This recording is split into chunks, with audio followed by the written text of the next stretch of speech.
yang dapat menjadi Indonesia, seperti gotong royong dari Jawa atau adat pesan isyarat cara bersanding kampung untuk orang Minang, dan satu lagi Siri Nakaja dari suku Bugis yang mengajarkan harga diri dan kebersamaan.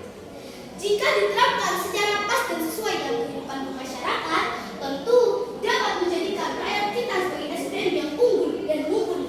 Jadi, cita-cita Indonesia Emas pada tahun 2045 bukan lagi sekedar wacana, tapi akan menjadi kenyataan, insya Allah. Dan tentunya juga, kebinekaan kita ini seharusnya menjadi alasan yang memperkuat rasa nasionalisme kita pada bangsa Indonesia. Keutuhan dan kesatuan ini harus kita jaga bersama-sama, tidak peduli berasal dari suku manapun atau agama manapun, asal mau saling menyadari dan merangkul, maka kita adalah Indonesia. Teman-teman, kalau bisa tanya siapa kita, jawabnya Indonesia.